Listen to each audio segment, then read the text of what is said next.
La Biblia nos dice que Dios creó este mundo absolutamente perfecto. Nuestros primeros padres, Adán y Eva, no tenían ni una mancha de pecado. El plan de Dios era que nuestros padres y sus descendientes continuaran viviendo por los siglos sin fin. Pero en el huerto del Edén Dios colocó un árbol. Se conoce como el árbol de la ciencia del bien y del mal. Y Dios le instruyó a nuestros primeros padres que no desobedecieran el mandato de Dios y comieran de ese árbol. Porque si comían de ese árbol, iban a pecar.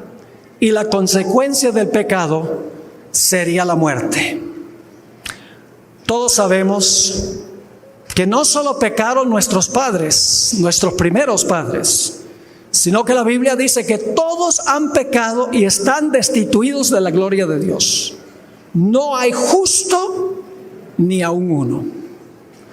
¿Cómo podía la raza humana salvarse de la sentencia de muerte por haber transgredido la ley de Dios? Dios explicó cómo iba a salvar al hombre a través de un edificio que mandó a construir en el Antiguo Testamento llamado el santuario. Ahora les voy a dar una descripción corta del santuario. Solamente vamos a estudiar los primeros 4 pasos del santuario. Son 7. En primer lugar, tenemos el campamento a donde vivían los pecadores.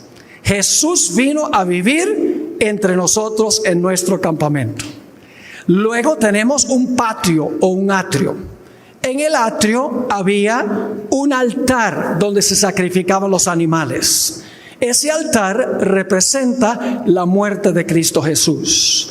Luego tenemos en el atrio también una fuente o un lavacro que representa, vamos a encontrar la resurrección de Cristo Jesús. Luego tenemos el santuario en sí. El primer apartamento se llamaba el lugar santo. Y allí estaba el altar de incienso, el candelabro de 7 brazos y una mesa con 12 panes de la presencia de Dios. Luego entonces entraba uno detrás de un velo al lugar santísimo, a donde se encontraba el arca del pacto. Y dentro del arca del pacto, la santa ley de Dios, los 10 mandamientos. Y luego al final de los servicios del lugar santísimo, el sumo sacerdote salía y colocaba los pecados sobre la cabeza de un macho cabrío llamado Azazel. Ese es el 6º paso. Y luego entonces, Dios viene a habitar en nuestro campamento por la eternidad. 7 pasos, ilustrando todos los diferentes aspectos de cómo Dios iba a restaurar al hombre. Ahora queremos estudiar solamente los primeros 4 pasos porque tendríamos que dedicar otro tema completo para estudiar el mensaje del lugar santísimo y el mensaje en cuanto a Azazel y cuando venga Dios a habitar de nuevo en nuestro campamento. El primer lugar que queremos estudiar es el campamento. El santuario no comienza con el atrio. El santuario comienza en el campamento a donde vivían los pecadores. El Señor Jesucristo vivió 33 años antes de morir. Es decir, su vida es igualmente importante que su muerte. Generalmente nos enfocamos en la muerte de Cristo, que la muerte nos salva, pero la vida de Jesús juega una función muy importante también en nuestra salvación. Vamos a leer algunos versículos donde habla de por qué se edificó el santuario y la importancia de Cristo venir al campamento. Éxodo 25:8, y vamos a avanzar rápidamente. Éxodo 25:8. Aquí Dios le mandó a Moisés que se construyera el santuario con un propósito muy especial. Dice allí, y harán un santuario para mí. Y luego que dice, ¿y qué? Y habitaré en medio de ellos. El propósito del santuario era que Dios habitara en medio de su pueblo en el campamento. ¿Quién vino a habitar con nosotros en nuestro campamento? Juan 1 y el versículo 14 tiene la respuesta de quién vino a habitar con nosotros en nuestro campamento. Dice allí, en este texto muy bien conocido, Juan 1:14, y aquel verbo fue hecho carne, es decir, se hizo ser humano. ¿Y luego qué hizo? ¿Y qué? Y habitó entre nosotros. Y vimos su gloria, gloria como del unigénito del Padre, lleno de gracia y de verdad. Jesús vino a habitar en nuestro campamento, donde viven los pecadores.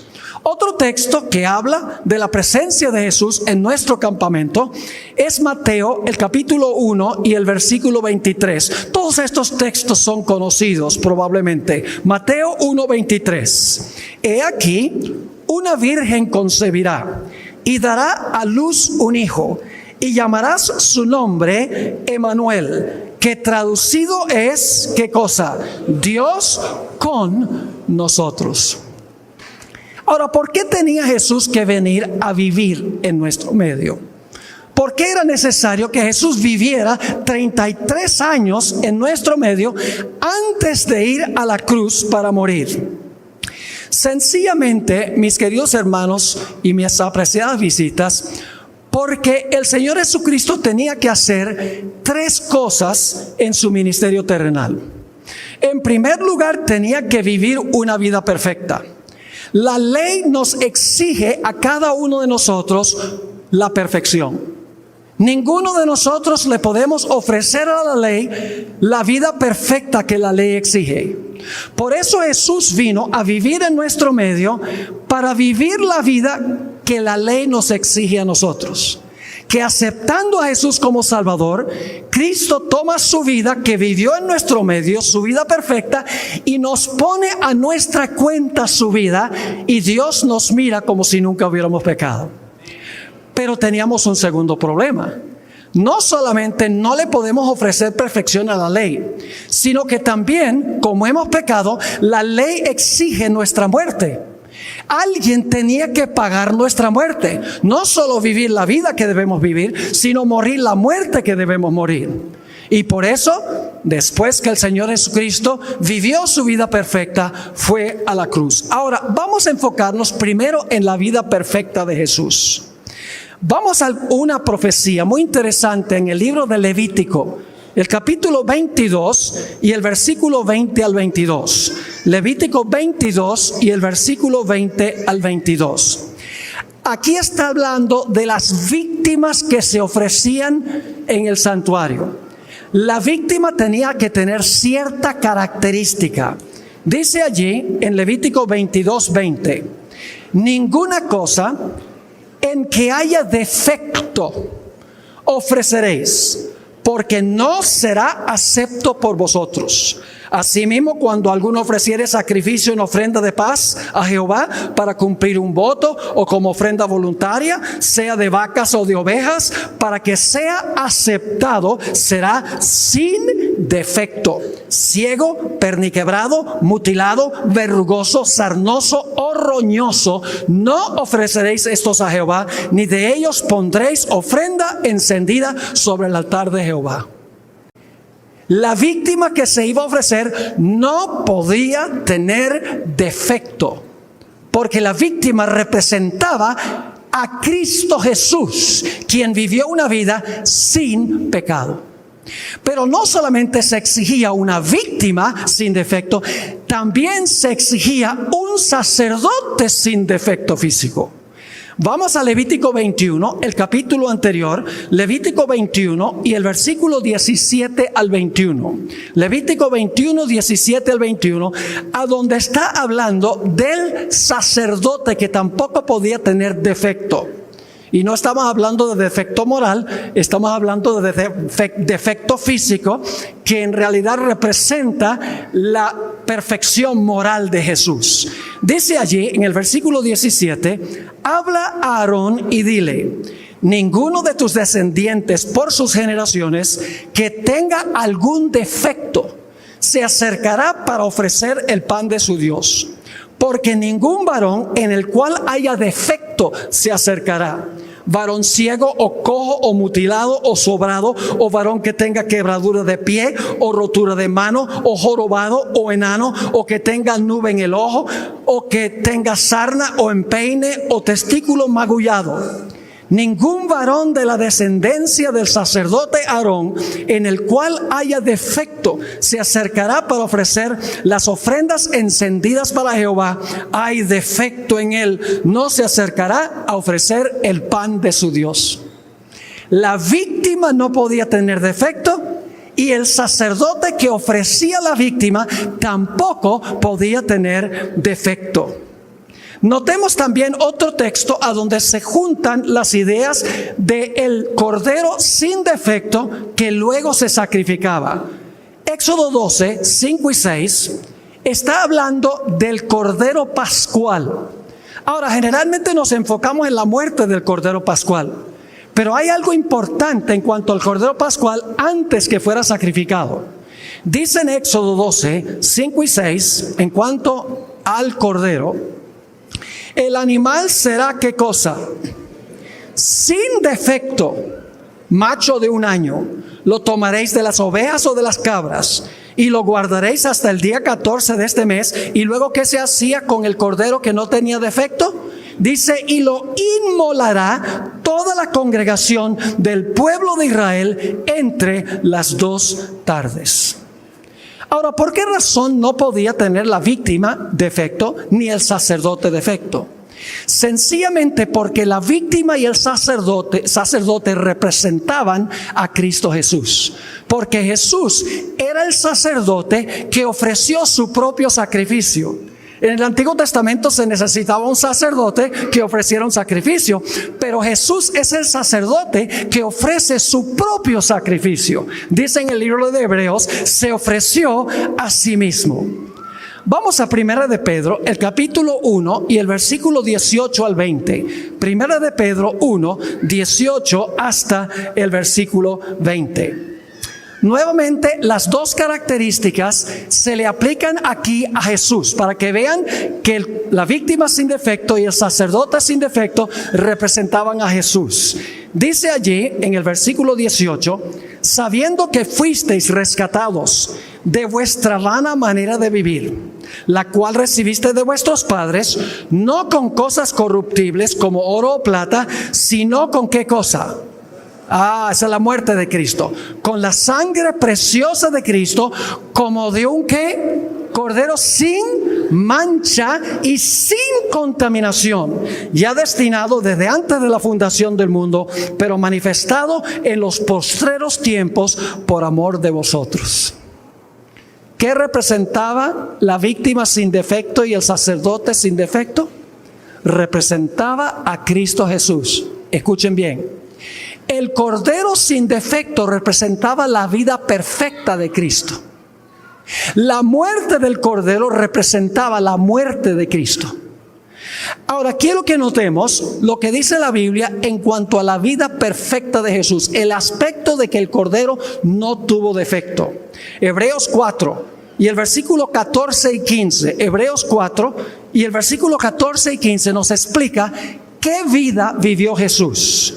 Dice en este texto muy bien conocido, por tanto, teniendo un gran sumo sacerdote que traspasó los cielos, Jesús el Hijo de Dios, retengamos nuestra profesión, porque no tenemos un sumo sacerdote que no pueda compadecerse de nuestras debilidades, sino uno que fue tentado, ¿en cuánto?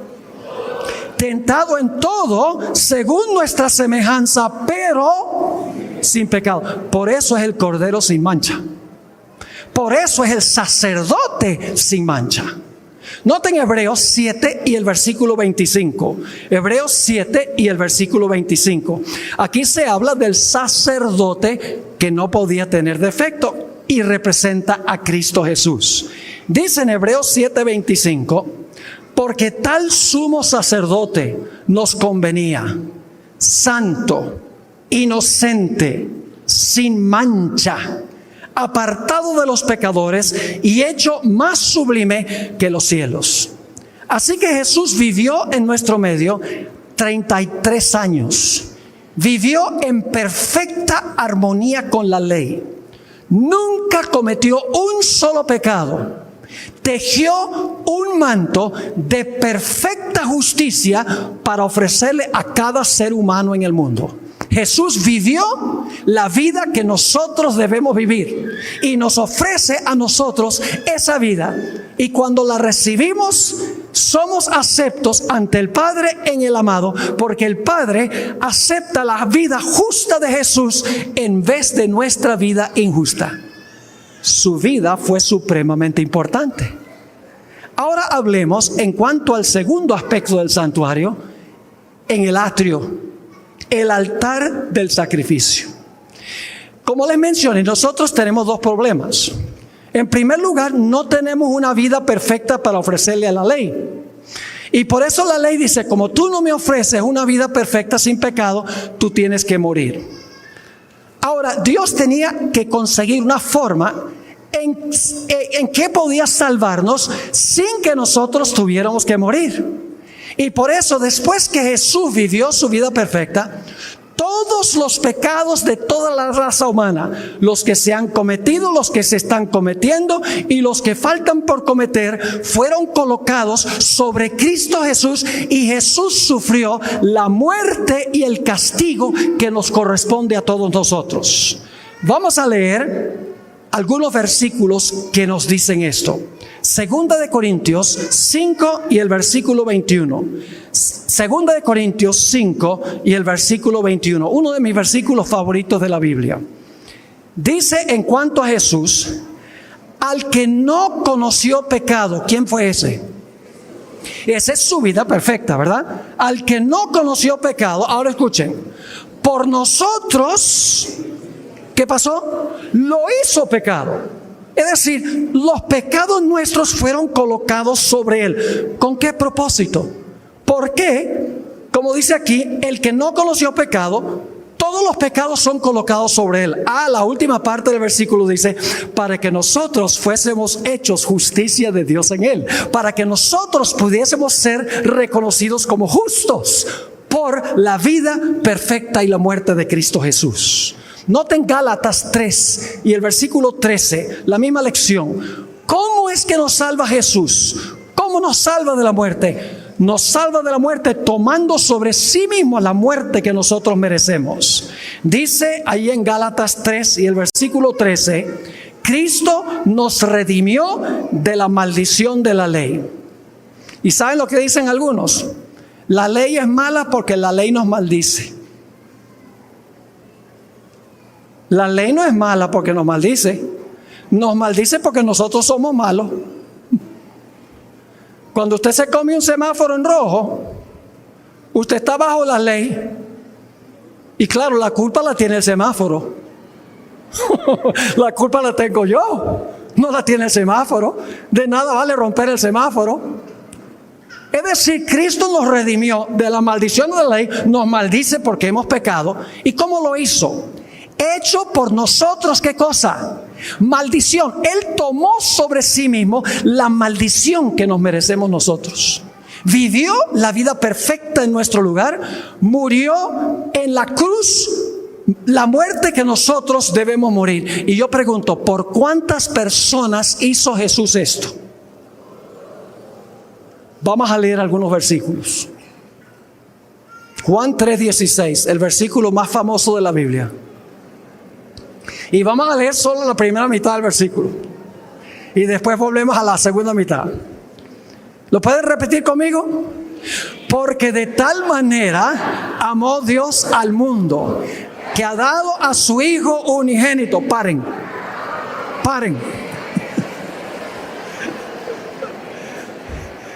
Es inútil pedirles que paren. Pero solo vamos a mirar la primera parte. Porque de tal manera amó Dios al mundo, a todos, que ha dado a su Hijo unigénito. ¿Para cuántas personas dio Dios a Jesús? Para todos los seres humanos. Noten varios otros textos que nos dicen claramente esto.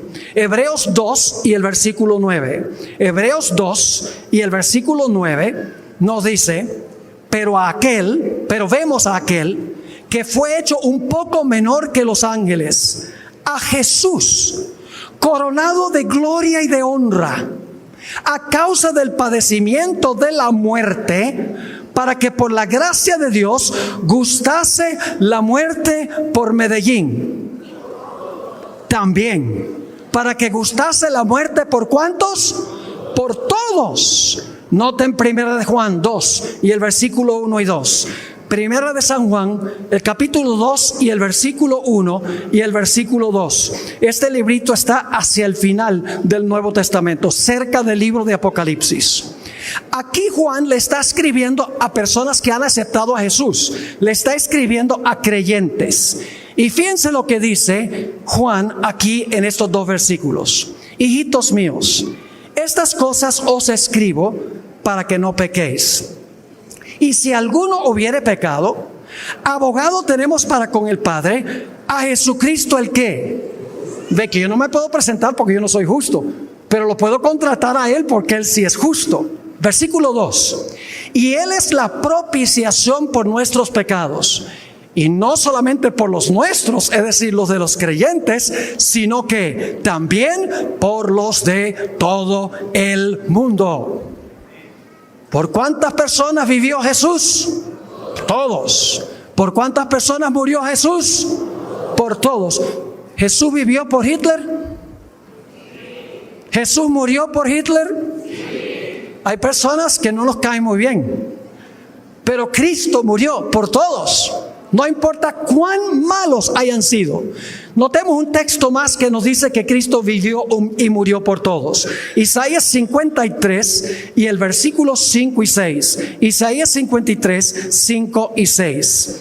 Esa es una profecía mesiánica en cuanto a Cristo. Fue escrita más o menos unos 700 años antes de nacer Jesús.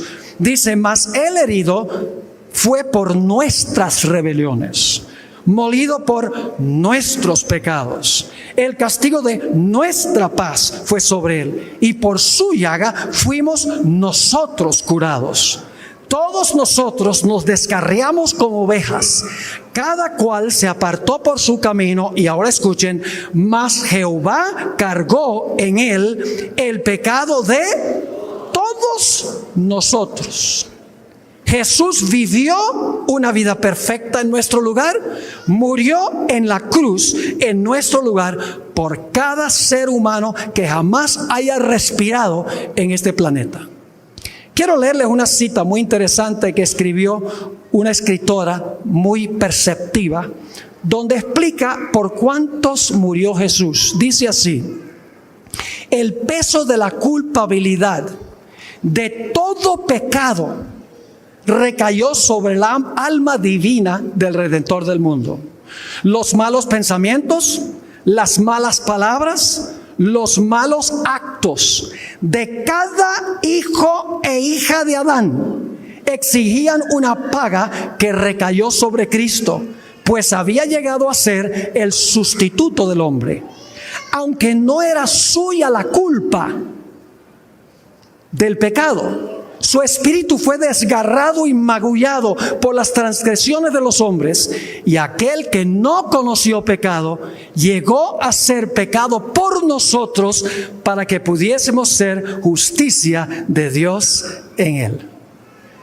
Así que su vida y su muerte fueron para todos los seres humanos.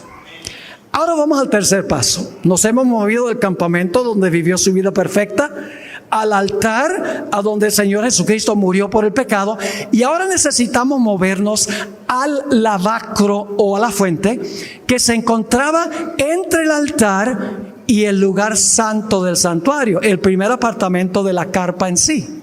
Ahora escuchen bien. Quiere decir que el lavacro o la fuente representa algo que hizo Jesús entre cuando murió en el altar y cuando entró al lugar santo del santuario. Porque el lavacro o la fuente se encontraba entre el altar y el lugar santo del santuario. Tiene que ser el siguiente paso en el ministerio de Jesús.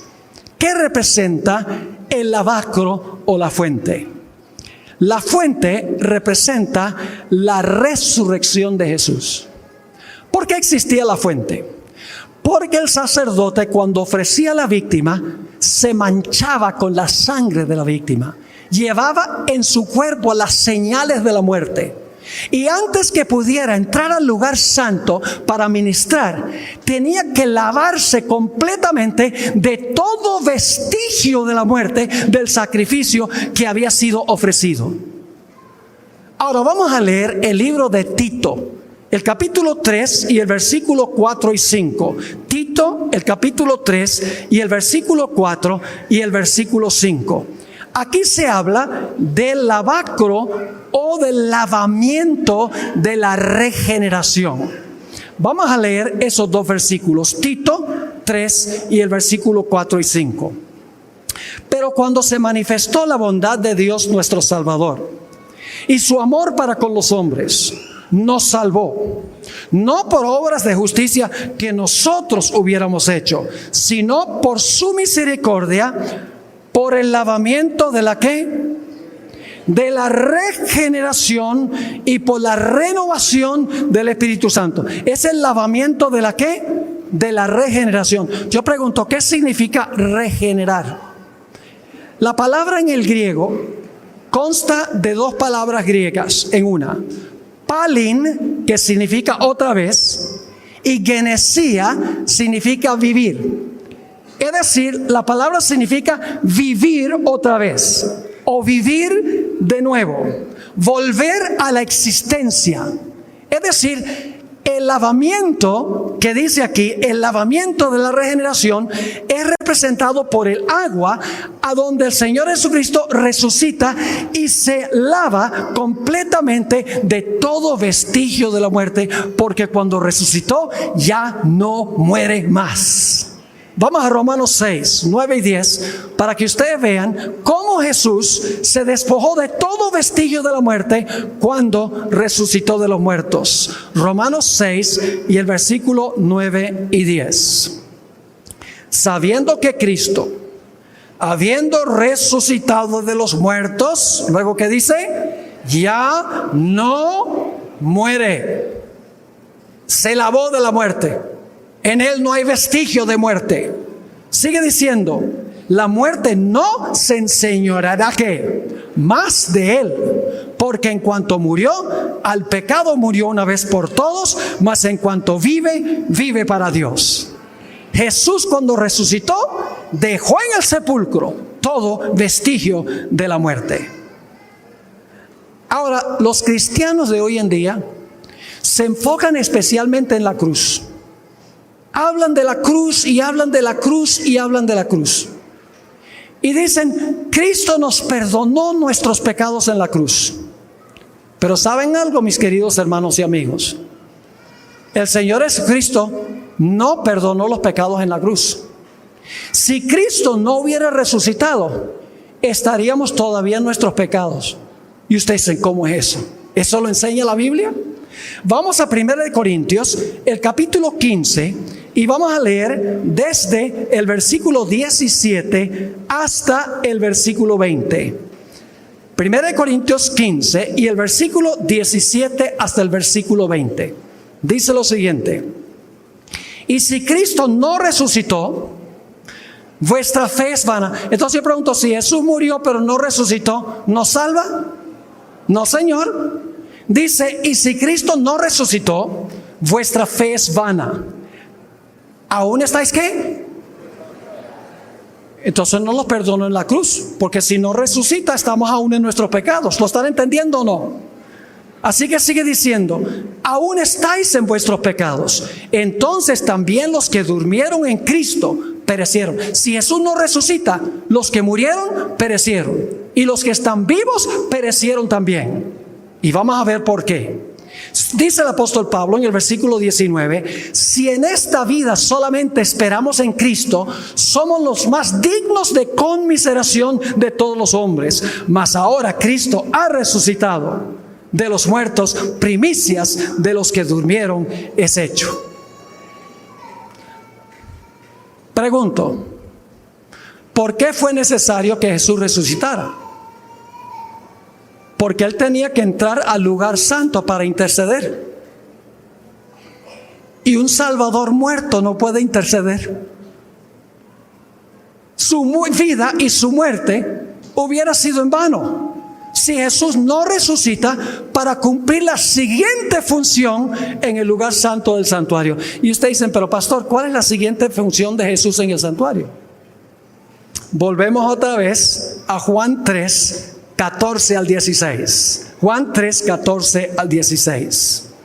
Y como Moisés levantó la serpiente en el desierto, así es necesario que el Hijo del Hombre sea levantado. ¿Cuántos se salvan? ¿Se van a salvar todos los seres humanos? ¿Se van a salvar? Todos los seres humanos se van a salvar. ¿No se va a perder ni uno? No. Hay algunos que se van a perder. ¿Y acaso yo no dije que Cristo vivió por todos y murió por todos? ¿Cómo entendemos esto? Sigamos leyendo. Dice, para que todo aquel que en Él cree, es decir, confía, no se pierda, mas tenga vida eterna. Porque de tal manera amó Dios al mundo, lo hizo por todo el mundo, que ha dado a su Hijo unigénito para todo el mundo. Pero luego dice, para que todo aquel que en Él que cree no se pierda, mas tenga vida eterna. Y cuando dice el que cree en Él, no es creer como el diablo, porque el diablo también cree que Cristo vivió y murió. Y tiembla, dice la Sagrada Escritura, pero lo sabe solamente en la cabeza. La palabra creer aquí significa confiar en Jesús como Salvador personal. Ahora déjenme darles una ilustración para que puedan entender. Cuando el Señor Jesucristo vivió su vida perfecta y murió en la cruz del Calvario, Él compró para todos los seres humanos un regalo. El regalo de la salvación. Lo compró para todos los seres humanos. Yo pregunto, ¿cuánto paga el que recibe el regalo? Nada. ¿Quién es el que paga el regalo? El que lo compra. Jesús compró el regalo de la salvación por su vida y su muerte para todos los seres humanos. Pero yo les pregunto algo. ¿Una persona tiene la opción de aceptar o rechazar un regalo? Si lo rechaza, de nada le beneficia. Yo les cuento una historia de cuando yo estuve aquí en el colegio estudiando. Había un profesor que estaba enamorado de una gringa que vino a servir aquí un año en el colegio. Locamente enamorado de ella. Y le llevaba regalos y esta mujer lo que hacía era tirarle la puerta en la cara. No quería nada que ver con los regalos. Compró esos regalos, muchos de ellos, pero fueron rechazados. El Señor Jesucristo compró el regalo para todo ser humano, pero si nosotros no lo recibimos, de nada nos sirve. Y lo recibimos cuando creemos o confiamos en Jesús como nuestro Salvador personal. Déjenme darles otra ilustración para que puedan entender. Quiero que se imaginen el dueño de un banco. Este dueño de este banco es movido a misericordia, porque Él dice, estos pobres seres humanos están tan endeudados, no pueden dormir, están angustiados, deben para el automóvil, deben la hipoteca, deben las tarjetas de crédito, deben tanto dinero, no pueden ni dormir, están tan angustiados. Y yo estoy completamente triste al verlos así. Así que yo voy a hacer algo. Este es un multicuatrillonario, tiene recursos sin límites. Y él dice, yo lo que voy a hacer es voy a depositar suficiente dinero en un banco para pagar todas las deudas de todos los seres humanos. La hipoteca, las tarjetas de crédito, los préstamos educativos, los almacenes por departamento, las cuotas de los automóviles. Hay suficiente capital en el banco para pagar todas las deudas de todos los seres humanos. ¿De qué valdría que él depositara el dinero en el banco si nadie lo sabe que está disponible? Así que él ahora usa todos los medios de comunicación, usa Palabra de boca, televisión, radio, internet, teléfono, la prensa, Facebook, Twitter, WhatsApp, para anunciarle al mundo que hay un banco donde hay suficiente capital para pagar todas las deudas de todos los seres humanos.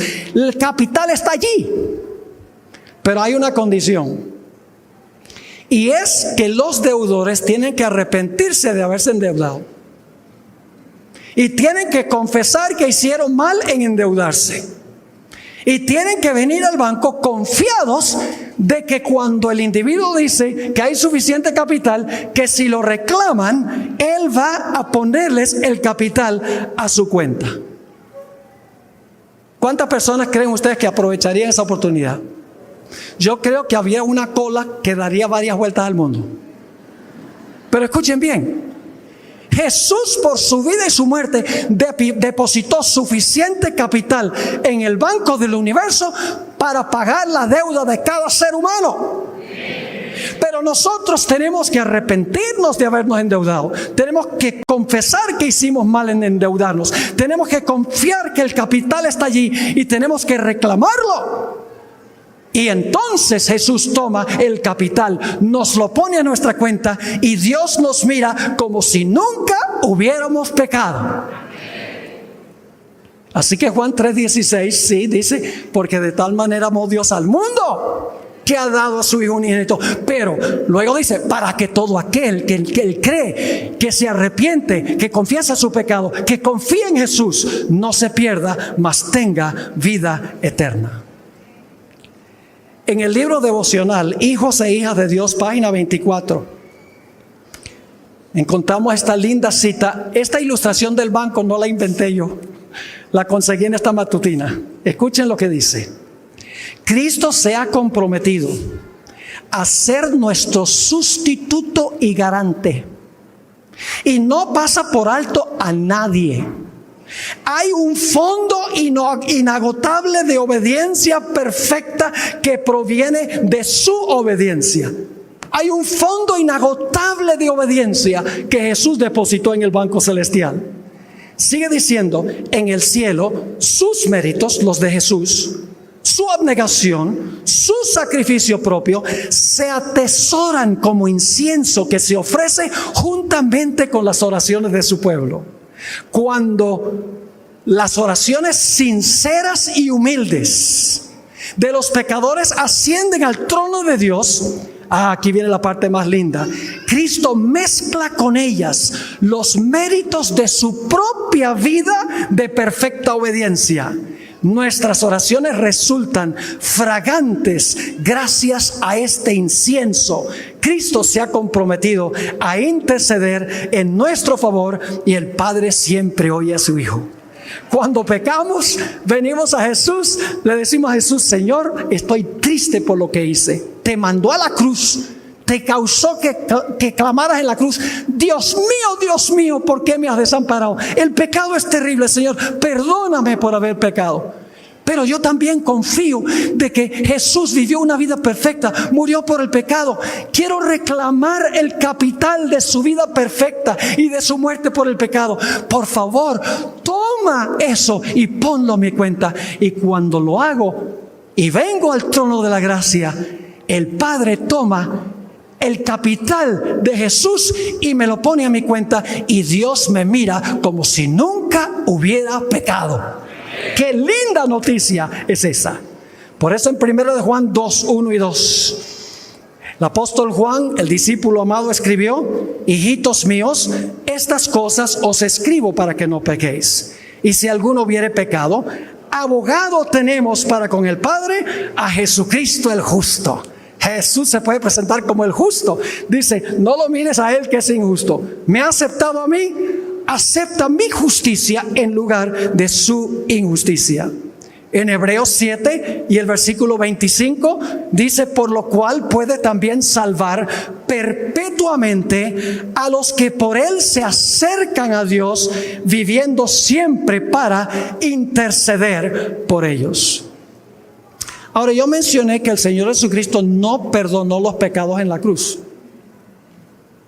Y cuando yo digo eso, mucha gente se sorprende y dice, pero pastor, el Señor Jesucristo no perdonó los pecados en la cruz. No, lo que Jesús hizo fue hacer provisión para perdonar los pecados, depositando el capital en el banco, por así decirlo. Pero hay que reclamar individualmente y personalmente lo que hizo Jesús por nosotros. El perdón viene cuando nosotros nos arrepentimos, confesamos nuestro pecado, confiamos en Jesús. En ese momento, Cristo toma su capital y nos lo pone a nuestra cuenta. Vamos a leer algunos versículos para que vean que la Biblia enseña esto. Vamos a Hechos, el capítulo 2 y el versículo 38. Hechos 2 y el versículo 38. Aquí es el día del Pentecostés. Acaba de caer el Espíritu Santo. Y vienen los que están presentes y le dicen a Pedro, oye Pedro, lindo sermón. ¿Qué tenemos que hacer nosotros para beneficiarnos de lo que hizo Jesús? Dice allí, Pedro les dijo, ¿cuál es la siguiente palabra? Arrepentíos. ¿Y qué más? Y bautícese cada uno de vosotros en el nombre de Jesucristo. Y luego dice ¿qué? Para perdón de los pecados. ¿Cuándo es que recibimos perdón de los pecados? Cuando nos arrepentimos y ¿qué?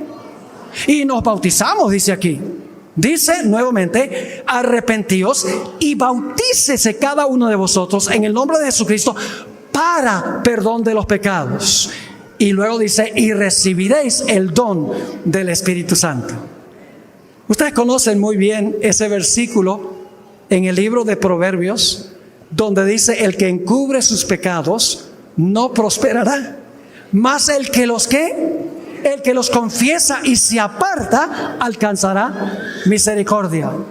También conocen 1 de Juan, el capítulo 1 y el versículo 9. Fíjense, en el momento que recibimos el perdón, dice allí en 1 de Juan 1:9, si confesamos nuestros pecados,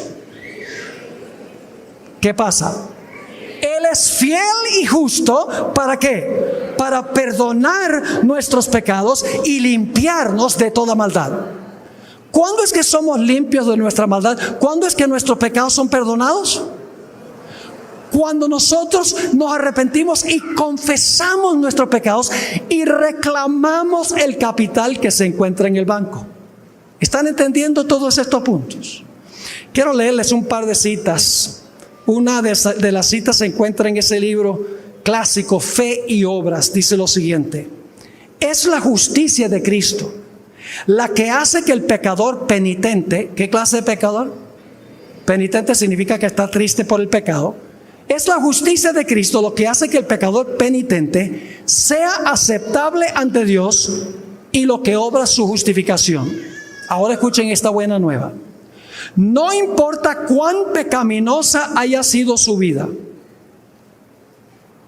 si cree en Jesús como su Salvador personal, está parado delante de Dios con las vestiduras inmaculadas de la justicia imputada de Cristo. ¡Qué tremenda cita! Aquí hay otra.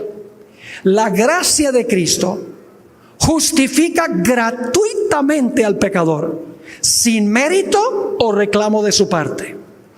La justificación es el perdón pleno y completo del pecado. Ahora noten esto: el mismo instante en que el pecador acepta a Cristo por la fe, recibe el perdón. Se le imputa la justicia de Cristo, significa que se le pone a su cuenta, se le acredita la justicia de Cristo y ya no debe dudar en cuanto a la gracia perdonadora de Dios. Qué gloriosa verdad la que se encuentra en la palabra de Dios. Hay una historia en la Biblia que ilustra todo este proceso. La historia del hijo pródigo. El hijo pródigo era muy egoísta. Era de esos jóvenes que decía: estoy aburrido de todas las leyes de la casa, todos los reglamentos de la casa. Yo quiero irme, quiero ser libre. Así que le dice a su padre: dame mi porción de la herencia para que yo pueda salir al mundo y pueda vivir y gozar de la vida. La Biblia nos dice que por un rato le fue bien. fiestas, sexo ilícito, gozando la vida, rodeado de amigos. Le fue bien, pero luego llegó el momento calamitoso. Porque había gastado todo lo que tenía, desaparecieron todos los amigos, todo el dinero, y el muchacho quedó destituido, quedó desamparado. Finalmente terminó entre los cerdos. Él era judío. A los judíos se les prohibía aún tocar a un cerdo. Y él está trabajando entre los cerdos y compitiendo con los cerdos por la comida. No podía haber caído más que eso. Inmundo en su vida con cerdos inmundos. Y cuando está ya compitiendo por las algarrobas de los cerdos y limpiando el lugar donde están los cerdos, se empieza a acordar de la casa. Ay, mi papá, qué bueno lo tenía yo cuando estaba en casa. Qué bueno era mi papá. La bondad de su padre ahora lo lleva al arrepentimiento. El arrepentimiento no es algo que nos sale a nosotros. El arrepentimiento es un don de Dios. Romanos 2 y el versículo 4 dice que Dios nos da el arrepentimiento. Este joven, cuando estaba en las peores condiciones, ahora se acuerda de su padre, y la bondad y el amor de su padre lo atrae a la casa. Así que él dice, prepara su discurso y dice: voy a regresar a mi casa y le voy a decir a mi padre: he pecado contra el cielo y contra ti, no soy digno de ser llamado tu hijo. Pregunto, ¿estaba arrepentido? ¿Sí o no? Estaba arrepentido. ¿Iba a confesar su pecado? ¿Iba a confiar que su padre lo iba a recibir? Sí, aunque fuera como siervo. Así que regresa a la casa y le dice, mientras está lejos, el padre está ahí, mirando a la distancia: ¿cuándo volverá mi querido hijo? Y de repente ve en la distancia a su hijo que se había ido en harapos, oliendo a feo. Y ahora el padre se queda donde está y dice: muchacho, ve a bañarte, yo no te puedo tocar. No. ¿Qué hace el padre? El padre lo recibe, el padre lo abraza, le dice: bienvenido al hogar, mi hijo. Ni siquiera permitió que terminara el discurso. Y luego, escuchen bien, este es el punto clave. Luego el padre tomó su manto y se lo puso. ¿Cuándo es que Cristo nos pone su manto de justicia para que seamos aceptos en el amado? Cuando nosotros nos arrepentimos porque recordamos la bondad de Dios. Cuando nos arrepentimos del pecado, lo confesamos, volvemos y decimos: soy un miserable pecador, Señor, por favor, perdóname. Y entonces Dios toma el manto perfecto de la justicia de Cristo y nos pone el manto de su justicia y nos recibe nuevamente como hijos e hijas suyos. ¡Qué glorioso! Pero no todo arrepentimiento es genuino. Existe el arrepentimiento que se compone de lágrimas de cocodrilo. Yo no sé si el cocodrilo llora, es la verdad. Si llora, no es porque se acabó de comer a alguien y está arrepentido. El verdadero arrepentimiento significa que estamos tristes por los pecados que cometemos, no porque nos vamos a perder, no porque no nos vamos a salvar. No es como el arrepentimiento de Judas, que se entristeció que el plan le salió mal, pero no estaba triste de haber entregado a Jesús. Estaba triste porque el plan le salió mal. El verdadero arrepentimiento significa que estamos tristes por el pecado, porque el pecado laceró a Jesús. ¿Quieren saber cuán terrible es el pecado? Visiten el huerto de Getsemaní, a donde Jesús 3 veces dijo: Padre, si puede pasar esta copa de mí, que sea así, pero que no se haga mi voluntad sino la tuya. Estoy dispuesto de beber la copa de tu ira en favor del hombre, pero si me pudiera zafar. El pecado llevó a Jesús a clamar en la cruz: Dios mío, ¿por qué me has desamparado? Así de terrible es el pecado. Llevó a Cristo Jesús a la cruz del Calvario. Y cuando yo veo lo que el pecado le hizo a Jesús, no voy a querer tener nada más que ver con el pecado. Es contemplando la cruz de Jesús como ganamos la victoria sobre el pecado. Ahora quiero concluir mencionando un asunto más, volviendo a un texto que leímos ya. Hechos 2 y el versículo 38. Posiblemente aquí tengamos personas esta noche que tienen un gran sentido de culpa. No tienen paz en su vida. Han cometido pecados que los agobian, que les molesta la conciencia.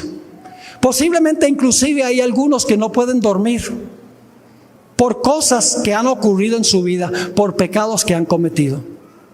Pues yo quiero darle las buenas nuevas esta noche, de que esta misma noche usted puede ir a acostarse teniendo paz con el Señor, dormir bien y tener la conciencia tranquila.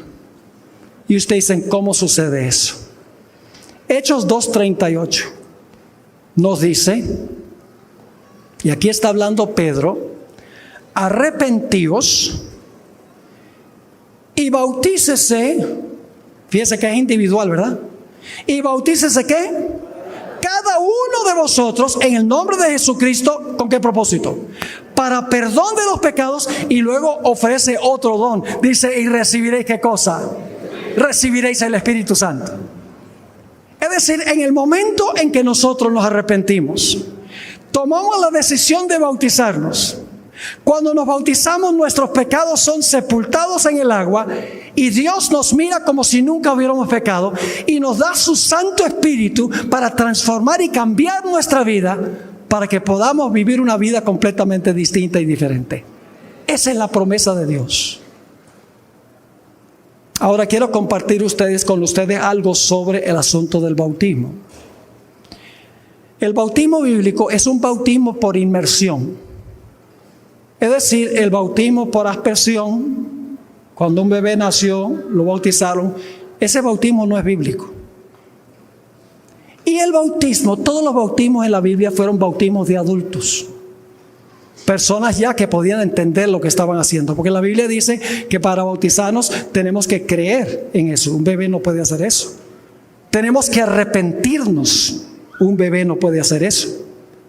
Es decir, en la Biblia todos los bautismos fueron de adultos y los bautismos fueron sumergidos debajo del agua. Y usted dice: pero pastor, ¿qué importa bautizarse como dice la Biblia? ¿Acaso cualquier bautismo no funciona? La respuesta es que no. Déjame explicarles por qué razón. Aquí vamos a tener varios bautismos durante el transcurso de la semana. Y en otros sitios también se están haciendo bautismos. Tenemos aquí atrás un bautisterio muy bonito. Cuando el pastor tiene el candidato en el bautisterio, levanta la mano para aquellas personas que no han visto un bautismo por inmersión. Levanta la mano y dice al candidato: yo te bautizo en el nombre del Padre, del Hijo y del Espíritu Santo. Amén. Yo pregunto: ¿qué es lo último que hace la persona antes de que el pastor lo sumerja debajo del agua? Deja de respirar. ¿Y qué hace la persona mientras está bajo el agua? No respira. ¿Y qué es lo primero que hace cuando sale del agua? Respira de nuevo. ¿Sabe lo que ha pasado? En miniatura están repitiendo la experiencia de Cristo. Porque la cruz dice que Cristo expiró. En el sepulcro no respiró, pero luego resucitó y respiró de nuevo. Es decir, en el momento del bautismo, Dios nos incorpora en Jesús, porque en miniatura estamos pasando por la experiencia de Jesús. En ese momento es que nosotros somos aceptos por el amado. El bautismo es crucial. Por eso Jesús dijo: el que creyere y fuere bautizado, este será salvo. No es una mera ceremonia. Es la incorporación de la persona en Cristo Jesús. Es un glorioso momento cuando pasamos de la muerte a la vida, sepultamos el pecado para resucitar a una vida completamente nueva, con una conciencia limpia, todo el pasado borrado ante la vista de Dios. ¿Quién no va a querer eso? Y se me ocurre preguntar en esta noche, yo sé que hay muchos que han estado preparando para este glorioso momento. ¿Cuántos de los que están aquí, que no han sido bautizados por inmersión, o posiblemente se extraviaron del camino del Señor y quieren renovar su voto con el Señor Jesús? Quieren decir, sí, yo quiero también responder al Señor. Es mi decisión esta noche que yo, por la gracia de Dios, voy a bautizarme, a prepararme para bautizarme. ¿Quiere colocarse de pie esta noche? Si ese es el deseo de su corazón, yo voy a orar por usted. ¿Tenemos algunos aquí? Yo sé que tenemos varios. Gloria a Dios, gloria a Dios. ¿Podría pedirle por favor que vengan aquí al frente? Yo voy a orar por usted. Hay otras personas aquí que quieren decirle sí, vengan, acérquense. Yo voy a tener una oración. También quiero apelar a las personas que están viendo esta programación a través del internet. Si van a la página de esperanzaparavivir.org, ustedes van a poder también registrarse para prepararse para este glorioso evento del bautismo. Qué lindo, tenemos un grupo que está respondiendo al llamado del Señor. Este no es un llamado mío, es un llamado del Espíritu Santo que está haciendo a tu corazón. Así que acércate, vamos a tener una oración especial para que el Señor fortalezca esa decisión y que muy pronto puedan pasar por esta gloriosa experiencia. Veo a varios acercándose. Sé que en el auditorio también tenemos personas que están respondiendo al llamado, al igual que personas que están reunidas también allá en la cancha. No los podemos ver ahora, pero hay pastores que van a atenderlos allá. Gloria a Dios. Tenemos este lindo grupo que está respondiendo al llamado del Señor. Está diciendo, yo quiero una conciencia limpia, yo quiero nacer de nuevo, yo quiero enterrar ese pasado lóbrego, quiero estar incluido en el Señor Jesucristo, el amado. ¿Hay alguien más que quiere decirle sí al Señor Jesús? Responde ahora. La Biblia dice, hoy es el día de la salvación. Si hoy oyeres su voz, no endurezcas tu corazón. Damos gloria a Dios por este lindo grupo. Pero yo sé que hay otros acá y yo quiero incluirte en la oración. No pienses en el que dirán. ¿Qué va a decir mi pastor? ¿Qué va a decir mi familia? Va a ser muy difícil. Cuando nos entregamos a Jesús, no es difícil. Es solo cuestión de tomar la decisión y decir, sí, Señor Jesús, yo me voy a unir a ti también. En unos pocos instantes vamos a tener una oración. Pero veo otras personas acercándose. No podemos concluir el llamado sin darle la oportunidad a cada persona que está escuchando el llamado de Jesús. Sigue acercándose el pueblo. Gloria a Dios. El Espíritu Santo está obrando en esta reunión. Gloria al Señor. No dejes que el maligno hable en tu oído. Escucha la voz de Jesús que te está llamando. Y puedes tener pleno gozo y plena felicidad en tu vida. No podemos concluir este llamado mientras que hay personas que todavía se acercan. Tenemos varias otras personas que están en camino y queremos esperar que estas personas lleguen para tener una oración especial por ellos. Gloria a Dios. Todavía tenemos personas acercándose aquí en la nave central. Aquellos que son bautizados, hermanos y hermanas, ¿van a orar por este grupo? ¿Van a orar por este grupo? Cuando vayan a sus casas esta noche, oren por este grupo, porque el maligno no está muy contento de esta decisión que se ha tomado en esta noche. Mire qué grupo tan numeroso, qué grupo hermoso que ha respondido al llamado de Jesús. Hay gozo en mi corazón. No se imaginan cuán feliz estoy de verlos a todos ustedes esta noche acá. ¿Alguno más que quiere decirle a Jesús, sí, Señor Jesús, yo también? Gloria a Dios. La gente dice, bueno, pastor, ¿por qué alarga el llamado tanto? Porque es que a veces la gente lucha contra el Espíritu Santo. Satanás le dice, no responda, no. Entonces, si uno persevera, la persona finalmente escucha la voz de Jesús. Y muchos han escuchado esa voz en esta noche. ¿Podría pedirles, por favor, que suban aquí a la plataforma? Porque tenemos a muchas personas ahí en el centro. Por favor, suban acá. Así lo puedo tener cerquita. Y vamos a tener una palabra de oración. Si hay algunos más, sigan el buen ejemplo de este grupo. Sigan el buen ejemplo de este grupo. Gloria a Dios. Amén. Quedó pequeña la plataforma. Gloria a Dios.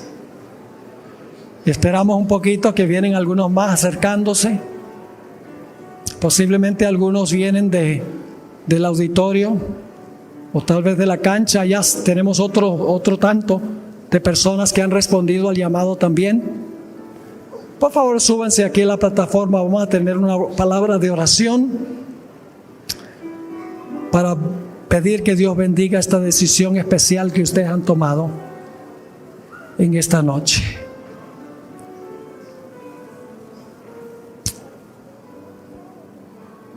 Se está acercando. Ven, acérquense, tenemos algunos más. Es difícil terminar un llamado cuando la gente sigue acercándose. Gloria a Dios. Esperamos que estas dos almas preciosas suban y entonces vamos a tener nuestra oración. Oremos. Padre Celestial, gracias te doy por haber obrado poderosamente a través de tu Santo Espíritu esta noche. No soy yo, es tu palabra, es tu Espíritu Santo. Hemos sentido tu presencia. Te doy gracias, Padre, por las decisiones que han sido tomadas esta noche. Gracias porque tú has prevalecido. Sabemos, sin embargo, que Satanás no está contento. Va a tratar de causar problemas, pero te pido, Señor, que lo mantengas alejado de estas almas preciosas y que muy pronto puedan sellar su pacto con Cristo Jesús a través del glorioso momento del bautismo. Los encomendamos en tus manos. Bendice también a aquellos que han sido bautizados, aquellos que se han extraviado del camino. Vuélvelos a traer a tu camino, a caminar con Jesús. Y aquellos que están viendo por internet, por Zoom TV, aquellos que están en el auditorio, aquellos que están en la cancha, bendícelos a ellos también. Gracias, Señor, por haber estado con nosotros y por responder nuestra oración, pues te lo imploramos en el nombre precioso que es sobre todo nombre, el nombre de Jesús. Amén.